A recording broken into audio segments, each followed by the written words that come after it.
do that, it is right now. So we're going to be talking about all of that. Trump also demands that Saudi Arabia recognizes Israel in order to get their nuclear program. We talked about this yesterday. Trump signed a deal to give the Saudis nuclear weapons, but he just added a stipulation, which is that they need to join in on the Abraham Accords and recognize Israel's statehood. Absolutely nightmarish and ghoulish. And then also the Iranians are putting up poster after poster after poster about Donald Trump dying or just like assassinating his children and his wife. It's fucking remarkable. This is a horrifying news day. Before I dive in, I just want to remind you, hi, how are you? I'm Chris Valenti, and this is Real Independent Media. I've never had a conversation with an advertiser, a sponsor, a billionaire, a government, a PAC, any of that shit. You're never going to hear me pause the video and go, this video is sponsored by, and then fill in the blank. The only money that I make is through you, grassroots funds, like this loyalist here, Quiet Shadow. You can become a member of the channel by donating $5, like Quiet Shadow just did. You can click the thanks button down below to tip me directly. You can click, you could buy merch, like the posters and the mugs. That's the Constitution there. Don't touch her. We got hoodies, we got all that jazz. And then, of course, you can become a patron on Patreon by donating $5, $6, $7, whatever you want to donate. It goes an incredibly long way, and it gives you access to every single one of my videos on Patreon without the YouTube advertisements if you don't have YouTube Premium. Okay. Without further ado, we are going to dive right into this insane news. Here we go. So this is from the Hormuz Letter. If you do not follow the Hormuz Letter on Twitter, you really should. Breaking. Trump announces the U.S. will hit Iran's Pickaxe Mountain nuclear facility, quote, pretty soon, very heavily. There's nothing they can do about it. Indicating he will use nuclear earth-penetrating bunker busters, as these are the only weapons that can properly destroy pure granite mountain fortifications at depth of up to 145 meters. So, yeah, you have to understand, I've talked about this a million times. Trump is genuinely stuck between a rock and a hard place, and his hubris is going to lead us into nuclear war. Option one, surrender. Complete and total American surrender.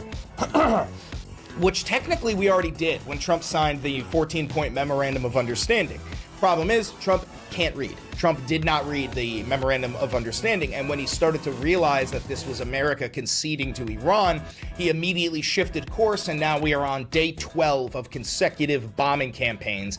We bombed them hard last night. We bombed them harder than we have ever bombed them before. We are targeting civilian infrastructure, bridges, electrical grids, desalination plants, purposefully trying to make their civilians suffer as much as possible. And then on top of that, Bezalel Smotrich, the Israeli finance minister, yesterday said that Israel is very happy with what's going on right now and that they will not join in on America's fight against Iran because the Legion of Goyim, the U.S. military, fighting this war for Israel puts Israel in the best position. And they're right. It does. It definitely does put Israel in the best position, but we are sacrificing American soldiers to do so.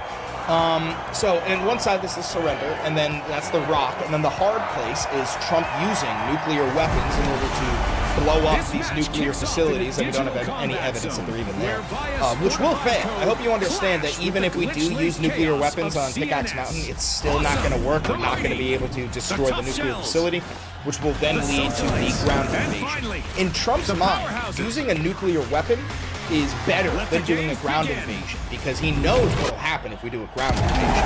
We will lose tens of thousands of American soldiers on day fucking one. So we'd rather use the nuke. The problem is the nuke won't work, then we'll do the ground invasion. The ground invasion won't work, and then we'll just keep on nuking them to oblivion, which will end up triggering a global thermonuclear holocaust. Things are great. Things are fantastic. So here's some footage. Striking multiple U.S. Air Force B-1 Lancer heavy strategic bombers targeted the UK shortly after Trump directly threatened strikes across the Pickaxe Mountain nuclear facility. The UK's new Prime Minister Burnham has also just approved the use of UK bases for U.S. strikes on Iran, per Bloomberg. The Iranians responded to this by saying they are about there now to start targeting UK bases. So, as I've told you a million times, you are living through World War III. The United Kingdom is now a player in this war. Friendly reminder that B-1 Lancer bombers or B-1 Lancer heavy strategic bombers were literally designed to carry nuclear weapons. And the thing is, now if you look it up, it says B-1 bombers are not capable of holding nuclear weapons. That is a lie. It is a bold-faced lie. The United States government has full control over all of the media airwaves, over all of the new search engine optimization, and they know that people are going to start to look up whether or not people can carry nukes anymore, and they want you to believe that at one time they were capable of carrying nukes, but now they're not. Yeah, suck my dick. Anyway, here's some footage. That plane you're looking at, that is an American plane or jet launched from a British base, and it is capable of holding nuclear weapons, and it coincidentally has been launched right after Trump says he wants to bomb Pickaxe Mountain, and the only way you can bomb Pickaxe Mountain is with a nuclear weapon. Gotcha! The powerhouses are back in the arena, folks. Friendly reminder that the United Kingdom is a cucked nation. They are a vassal state to our pedophile Fuhrer, the same way that almost every Gulf coastal nation is a vassal state to our pedophile Fuhrer, but I have a little bit of Axios coverage regarding this. U.S. deploys B-1 bomber as attacks on Iran intensify. The U.S. military used a B-1 range bomber on Tuesday to strike Islamic Revolutionary Guard in Iran, as officials said. Why not? This is the first time the U.S. conducted a B-1 mission since fighting with Iran resumed 12 days ago. Using B-1 bombers, which carry 2,000 2,000-pound bombs or dozens of cruise missiles, in the escalation and expansion of the U.S. campaign. The B-1 can fly faster than the speed of sound at low altitudes while carrying the largest bomber of any type of bomber. Amid the continued U.S. military buildup in the region, the Fuhrer is still considering returning to major combat operations against Iran. U.S. and Israeli officials say that this could happen within days. Driving the news. The B-1 launched its mission from an airbase in the United Kingdom and was spotted on online plane tracking websites. The U.S. Central Command, CENTCOM, did not announce the B-1 mission in its statement on Tuesday about the strikes that day.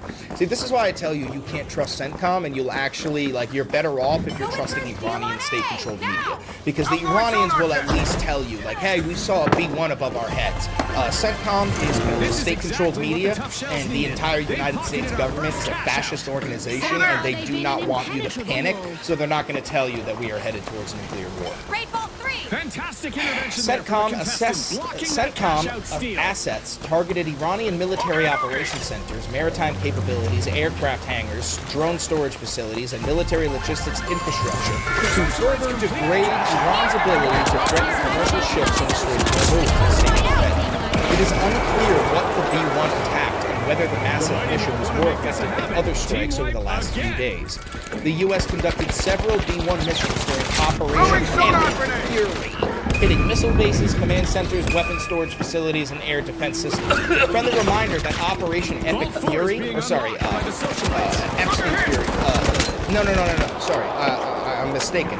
Operation Midnight Hammer from last June is when we used B-1 bombers with bunker buster technology to penetrate Bordeaux, Natanz, Isfahan, all nuclear facilities, and that operation failed miserably. Absolutely miserably. This is when Trump said that we obliterated their military program, or their military, and their nuclear program, and clearly that's a bold-faced fucking lie, because we are still at war, Hormuz is still closed, and Trump claims we have to destroy them and have a nuclear bomb. So the socialites are stepping into the spotlight. State of play.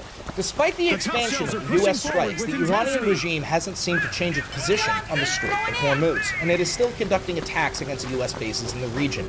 Some U.S. defense officials say Iran's military capability around the Strait of Hormuz is almost non-existent. Are we really doing this? We're really fucking doing this, dude. Oh, Jesus. On Wednesday, the pedophile Fuhrer threatened to bomb bridges and power plants, including in Tehran. Iran attacked more ships on the Strait of Hormuz. Iran responded by threatening infrastructure in the Gulf countries aligned with the U.S. Also on Wednesday, Houthi rebels attacked Saudi ships for the first time since they announced a blockade on Saudi ports. Literally yesterday, I made a video with you. The Houthis are now prepared to close down the battle. They have their drones and their missiles, and they are in position, and they are fully prepared. And then what happened? Literally hours after I made that video, the Houthis drone striked a bunch of Saudi ships, forcing them to do a U-turn. So it's absolutely fucked. It's over. What to watch? U.S. officials said Qatari mediation, and we are now 5 months in, I believe, on day 150 plus. In other news, the House of Representatives passes a bill to merge the United States and Israeli militaries. Nearly every Democrat voted. However, so here's what it is. 209 Republicans voted to merge the American and Israeli militaries, and 6 Democrats voted to merge the American and Israeli militaries. I am not saying this facetiously. That is the definition of treason. 215 representatives committed treason yesterday. That's not a joke. Granted, it still needs to pass the Senate, but I have very little hope in that happening. If you're curious, here are the names of the 6 Democrats who committed treason yesterday. Henry Cuellar, Don Davis, Jared Golden, Vicente Gonzalez, Adam Gray, and Marie Gluesen-Perez. It is not a coincidence that every single one of these actual traitors, I'm not being facetious there, it is not a joke that every single one of these traitors has accepted so much money, hundreds of thousands of dollars, millions of dollars, all from, you guessed it, 60 seconds to go. AIPAC. Yay! So, how would I explain this? I'll explain this in simple terms based on what is everybody is talking about right now, the Odyssey. The United States of America is real. Israel is the Greeks, and the NDA is the Trojan horse. They are being welcomed into our country, merging our militaries together, and once they're inside, they will burn us to the ground. So to the 79 million MAGA voters, congratulations, you destroyed the United States of America's sovereignty.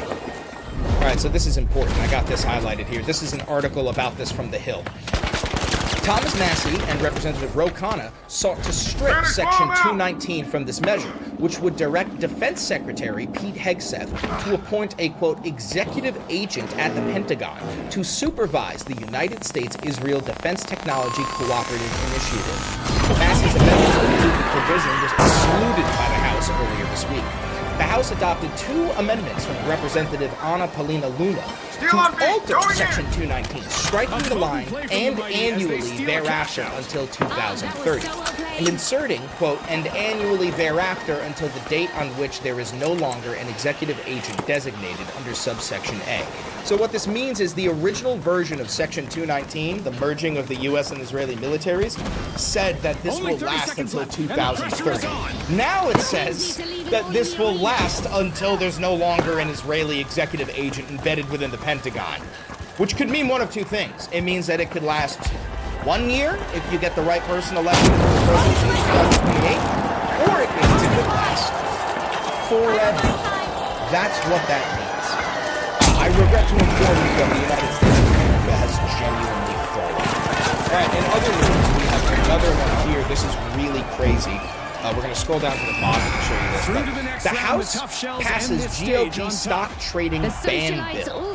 The House on Wednesday passed the GOP-backed congressional stock trading ban, overcoming months of delay after conservative hardliners repeatedly pressed House GOP leaders to bring the legislation to the floor for a vote. So at first it sounds great. You know, at first you're like, yeah, you know, if you're a member of the House, you shouldn't be allowed to trade stocks.